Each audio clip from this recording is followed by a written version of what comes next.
Hello guys, welcome back to another video. Today we're going to be going over Sun and Moon booster boxes. Why exactly? Well, Sun and Moon booster boxes are kind of special to me because this is when I realized that Pokemon investing is a legitimate thing that can work. So a lot of these boxes came 6 to 9 years ago, if I'm correct on that. 2017. So sorry, 6 to 8 years ago. And I was opening a lot of this stuff. I remember watching Max Mofo open a lot of Burning Shadows back in the day. And so for me, a lot of these are very, very nostalgic. And now, when you look at the sealed product for these sets, you're going to see some crazy things. And that was kind of the epiphany moment I had looking back at sets that I opened as a kid, seeing them insanely priced now, and kind of wondering, hey, what happened? And is this something that's going to keep repeating? So let's go over some Sun and Moon sets. Sun and Moon base set, not an amazing set. You do have a Rainbow Umbreon, you have a Lily card, which tends to be pretty good chases. Espeon, and then, the two legendaries. In saying that this just regular Umbreon GX is $11. I actually really like this Team Skull card, but yeah, not an amazing set. Doesn't matter though. Booster box is $500. In my opinion, I think this is actually a little undervalued. I think, XY base is like $2,000. I don't think Sun and Moon base was printed a lot more though than XY base, so maybe that's why. But yeah, there's not much supply of this remaining, and as you'll see, a lot of the other Sun and Moon boxes have far eclipsed this booster box. So that's another thing to keep in mind, right? Is that all booster boxes will grow. Like if you bought this for 140 or maybe even $100, you would have 5x your money over 8 years, but not the best returns because other boxes have done way crazier things, as we'll see. So next you have Guardians Rising. Again, not an amazing set. You have a Sylveon Chase card. I actually remember opening a box of this back in the day, and I think I got the Tapu Lele GX. Tapu Lele GX, and that was like worth $50 when I first pulled it because it was a very playable card. Never sold it though, just because it was my childhood collection. I didn't know how to buy and sell cards back then. But yeah, again, sealed product for this, $800. All product goes up over time.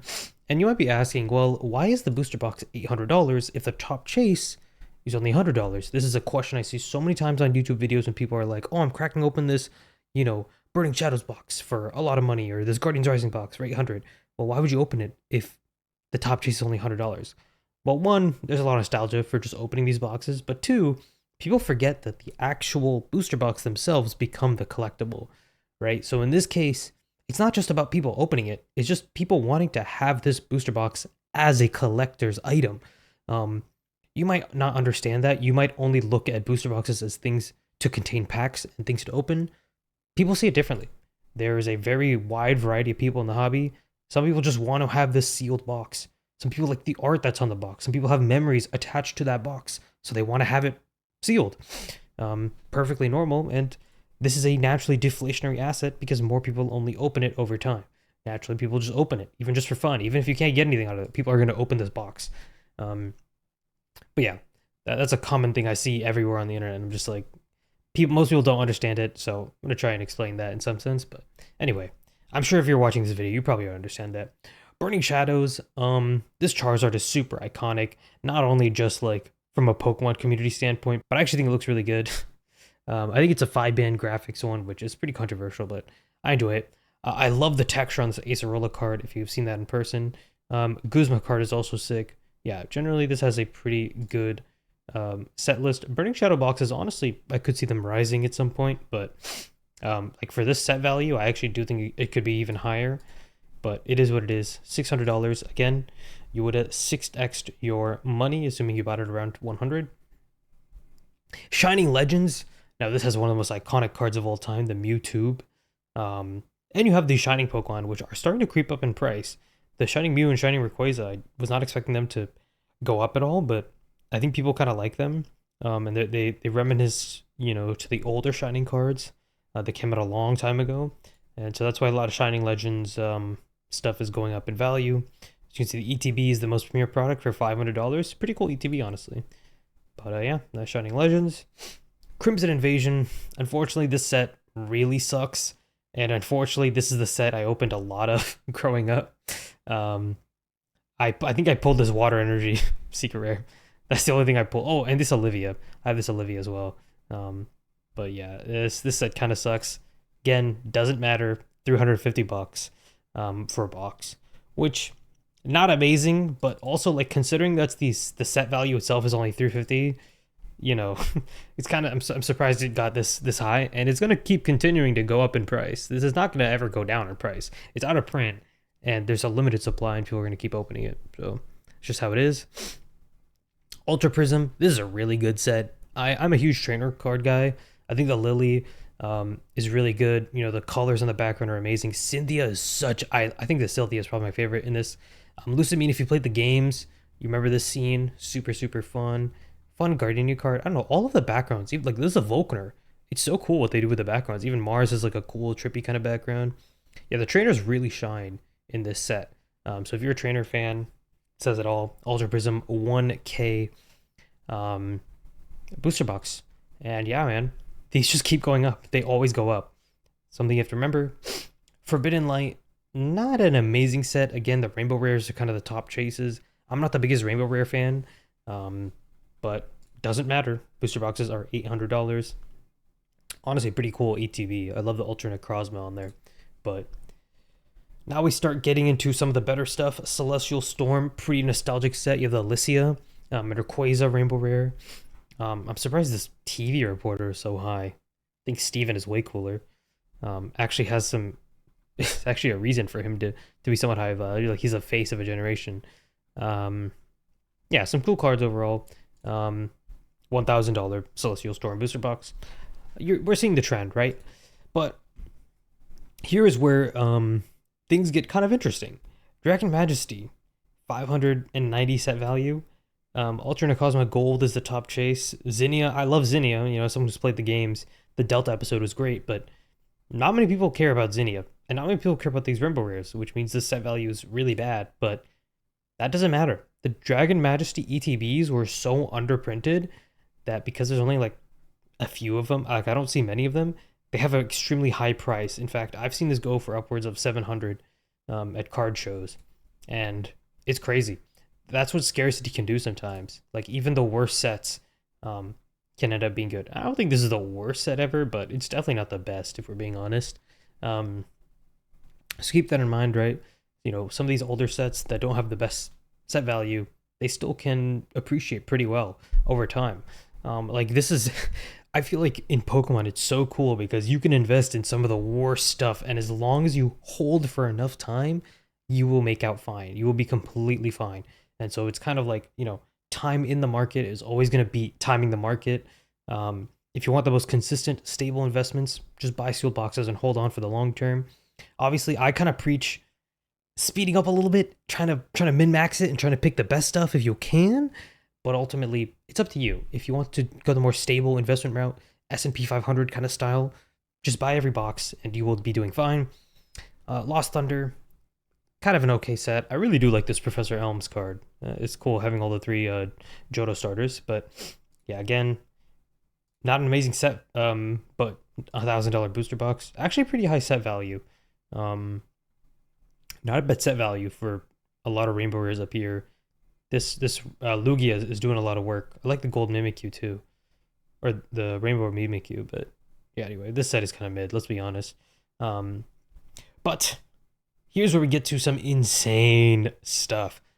Tag teams finally came with the team up box, and this was one of the most loved mechanics when it comes to the collectors. From what I remember, the actual like game did not do well with tag team. Like I think tag team had a lot of power creep or something. But anyway, that's completely unrelated. The team up boxes are now upwards of I think 6K at this point. Upwards of 7K. And so what I've always said is that to me, Evolving Skies is the team up of Sword and Shield era. It was not as underprinted, to be fair. Team up is a lot rarer, was not printed as much. But Evolving Skies, even though it was printed a good amount, I still think it's such a popular set. Probably one of the best we've ever gotten. Again, guys, will not hurt to have some Evolving Skies. You know, I've been preaching about the Evolving Skies ETBs. That's because the team up ETBs are also doing insane things right now. And I actually think the Evolving Skies ETBs look better than team up ETBs to display. I could easily see them breaking $1,000 at some point in the future. I don't know when. I just feel like team up is kind of the ceiling for Evolving Skies. And so if you buy anytime underneath that, I think you're doing fine for yourself. But yeah, team up is a legendary set. Latios and Latios amazing. This Gengar Mimikyu just got pumped recently. Sabrina's Suggestion, great card. Magikarp and Wailord, another great card. I actually have this Eevee and Snorlax. I graded this a 10. Wait, this has gone up a lot in value recently, huh? What is the PSA 10 going for nowadays? Damn, 300. Yeah, I actually have this card. I opened Team Up back in the day, too. Unfortunately, never hit the Lovebirds, but... Unbroken Bonds, another great set here. If anything, you could say it's a little undervalued at 1.5k.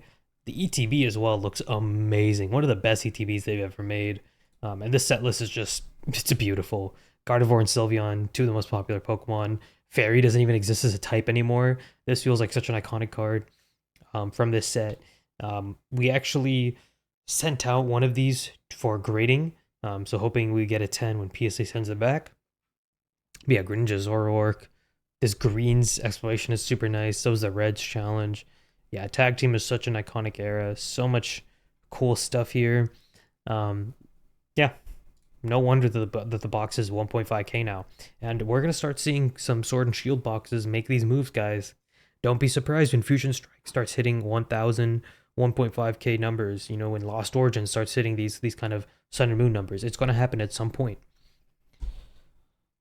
Unified Minds, Full Art Misty Favor. Surprises the top card, but I guess the other tag teams aren't as popular. This Mega Sableye Tyranitar, super fun card. I love what they're doing here. Sableye is always one of my favorites. Raichu and Alolan Raichu, kind of goofy. Slowpoke and Psyduck. Umbreon and Darkrai. The promo for this is nuclear. It's going crazy right now. Love the Rowlet and Executor too. And then the Mewtwo and Mew promo. Imagine if this was in the set. Imagine you could pull this in the set and it wasn't just a promo. Even as a promo, it's going parabolic. But like, imagine it wasn't a promo. It would be so popular. But Unified Minds booster boxes have been pumping recently, guys. I think they're even higher than this. Yeah, they're around 1.5 k. Damn. Yeah, great set. Hidden Fates. Now this, they didn't really have tag teams in this, but this is still an amazing set. You have so many shinies. The Jesse and James, I think, is still undervalued in my opinion. We very rarely see Jesse and James in the anime in any card, and so I think it's super cool that they're finally featured in this card in like a very, very fun style. I have this in a PSA 10. Bought this when it was like 15 bucks, by the way. I bought this card a long time ago, graded it, got a 10, and yeah, I've just been holding on to it because I think it's going to keep going up in value. I really like this Jesse and James. Super cool. Legendary 3 Birds card as well. I think you have baby shinies in this as well, which is cool. But yeah, Hidden Fates overall a pretty good set. And you can see the UPC with the Rayquaza is going nuts. The Hidden Fates ETBs were reprinted into the ground.